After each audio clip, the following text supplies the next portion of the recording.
Hi, this is Scott with Captain's Choice, and you're watching Sharpologist.com. Sharpologist.com. Hi, Mantic59 here, and I'm with Scott Brennick with Captain's Choice. We're going to sit down at the Maggards meetup here in Michigan and have a little chat.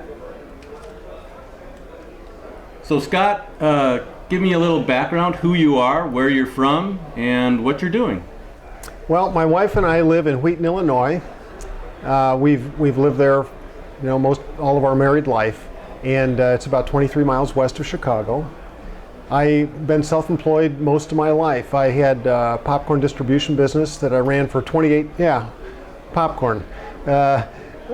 distribution business I ran for 28 years in the Chicago area, distributing popcorn to accounts there, and then 6 years ago started Captain's Choice. So there was a window of time there where I had a business card with popcorn. I was a popcorn guy and I was the aftershave guy, and I would have to stop and think, okay, when I'm talking to this person I'm the popcorn guy, and or am I the aftershave guy? So but 6 months ago sold the popcorn business, so it's full-time Captain's Choice 24/7 now. Wow. Yeah. So what motivated you or inspired you to start Captain's Choice? You know what? This is something you can't make up. I went to a Walgreens to get my daily Milky Way candy bar. And as I grabbed the Milky Way candy bar, I had a very distinct impression in my head. It was as if God prompted me that I should go buy an aftershave because I'm over the age of 50. And I thought, and I didn't hear an audible voice. It was an impression that I had. That's the only way I can describe it. And I thought, well, that makes perfect sense. I'm in a Walgreens, I'll walk around the corner. I've never bought an aftershave before. And I'll walk around the corner and I'll see what they've got. So I unscrewed the caps on Brute, Old Spice, Skin Bracer, and I kind of looked left, looked right. There weren't any clerks there, so I kind of sniffed them. And honestly, Mark, I curled my toes. I thought, oh my goodness, I would never put one of these on, and I'm certainly not going to buy one, but these are global brands. Maybe I'll go home and try to make my own. And I'm not a chemist, but I am persistent. And it also helps to be naive, because it's not easy. So I'll never forget my wife. You're going to do what? I went off to do popcorn, and I came home with, I'm going to try to make aftershave. I started day after day, week after week, month after month, and I got out to the 4.5 month mark before I finally heard my wife say, "Hey, Scott, that's good." And by nature, she's a very encouraging person. But she's also candid, and she's not going to give me some false hope that, oh, this is a good one. So when I did hear her say that, I thought, oh my gosh, maybe we've got something here. So I thought, well, I think it's good, she thinks it's good. I wonder what total strangers think about it. So I went to a website called Badger and Blade, and I'd never been part of an online community. But I went on there and I said, hey guys, I'm new here. Here's the deal, I'd love to send you free samples of this aftershave that I developed, and then come back to this public thread and tell me what you think. And I'm not looking for attaboys. Tell me how it can be better. Tell me what, I want you to be honest with me, because this is just sort of a sideline thing. And I sent out 40 samples. 35 guys were raving about it. They said, you need to have a name for your company. You need to get a bottle. You need to design a label. You need a website.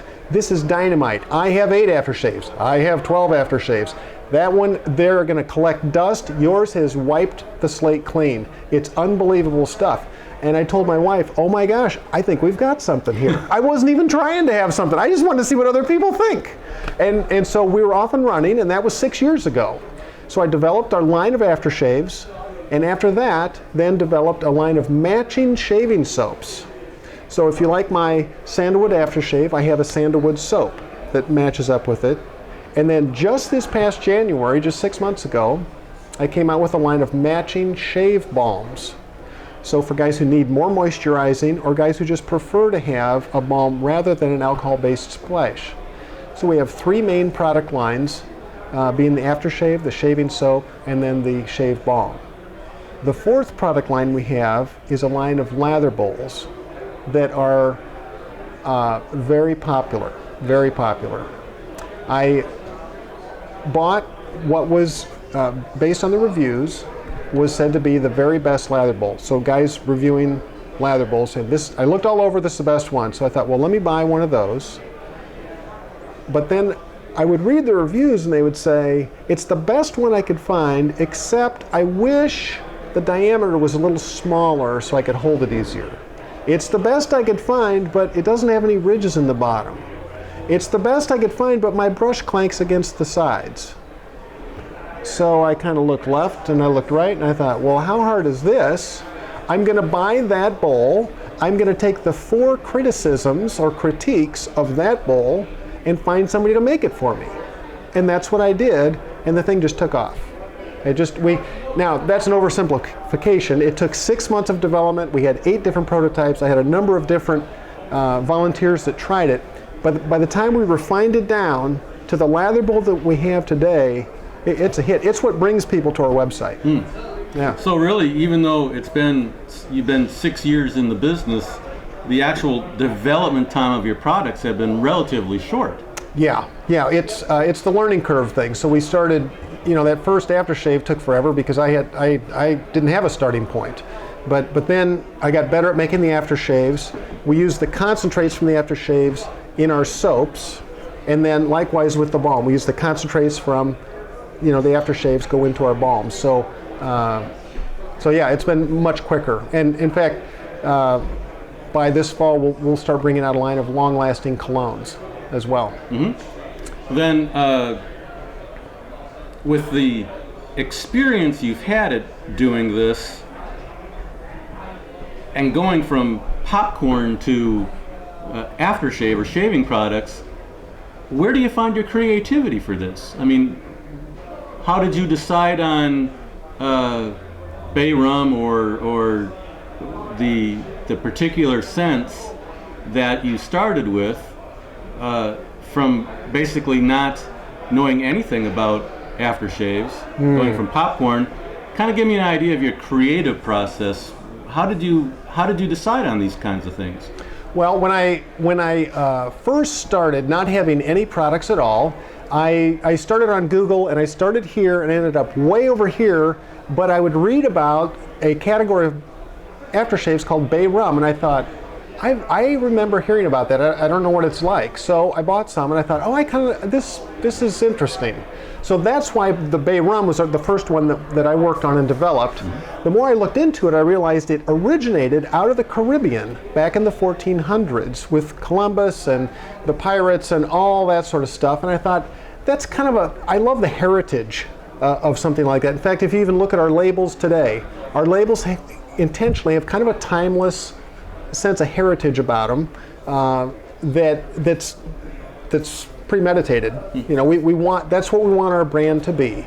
And when I looked into the bay rum, I realized, what these, the guys are saying you've got to come up with a name, and I thought, well, where do I even start? I know all the names seem to be taken, but I thought, well, bay rum Captain, that seems to work, and because of the pirate thing. So I thought, Captain's, I don't know, what should we do? Captain's Finest, why I have the finest stuff.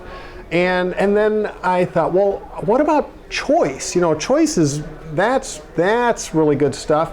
And I went back and forth for a couple weeks, and I decided on Captain's Choice because I thought someday I may want to interlock the 2 C's in terms of a logo. I don't even know if this business is going to work. So and I kind of like the way it sounds. Captain's Choice just sort of, it sounds like it, I don't know, just rolls off the tongue easier than Captain's Finest somehow. Okay, all right. Well, of your products then, what's your most popular product right now? Well, the bay rum, tell me if I've answered your question. So if I look at the scents that we have, the bay rum scent is the most popular scent that we have. They all sell well, but if I look at them carefully, bay rum sells is tops in terms of the balm, the aftershave, and the soap. Next is probably Sandalwood, and then the others follow very closely after that. You mentioned earlier or you'd ask earlier about developing different scents. Development of sandalwood is kind of interesting. At that point, I had bay rum and I had lime. We had cat o' nine tails, and we had north, which north is kind of a juniper scent. And I needed another one. So I went to an Art of Shaving store. I actually went to 2 different ones, retail brick and mortar locations. And I walked in, kind of nosed around, and I asked the employees at both locations, when you look at the different scents that you guys sell, whether it's cologne and aftershave and so forth, lotions, shaving soaps, which scents are the most popular one? What's your number one scent that you sell? And both locations said, hands down, it's sandalwood. And I looked in the mirror and I thought, I don't have a sandalwood. You know, this is the number one seller and I don't have it. So I thought, well, there's my next scent. So that's one way I do research is by just asking. Another way is just by listening to my customers, what they're looking for. I get emails, you know, as we all do, right? Yeah. What's your favorite scent or product? I think of your line. Yeah, that's a desert island question. You can only take one, you know. I think it'd have to be probably my bay rum. And I don't know if it's a sentimental thing, if it was the first one or whatever, but I really like it. I like my bay rum aftershave. That's the one that I would take. Okay. I would be hard pressed though if I didn't have a lather bowl. Yeah. Yeah. Okay. And so, what's next for Captain's Choice? Well, we've already started development, initial stages on working on our colognes that were going to come out. The number one request that I get from my customers is, I love your aftershaves. They last, you know, an hour or two, but then by lunch, you know, they're gone. Have you ever thought about making a longer lasting cologne? So we'll be rolling that out. I anticipate that bay rum will be our first cologne that'll come out, and we expect to have it out this fall. And then probably every 3 months we'll roll out the other ones, thereabouts. And that'll fill a need that people have expressed to me. I have customers, actually I recall a couple wives who purchased from us as a gift for their husband, and they wrote to say that their husband actually has a small little vial of the aftershave in his desk drawer. And when he gets back from lunch, he puts a little bit more on. Have you ever thought about a cologne? So my husband doesn't have to have this vial in his desk drawer. So, another example of just listening to customers. Yeah. Okay, great. Well, Scott, thank you for sitting down with me. I appreciate it, and good luck to Captain's Choice. Great. Thanks for your time, Mark. Thank you. Okay. Hi, my name is Mark, otherwise known as Mantic59, and my channel is all about what your father didn't teach you about shaving.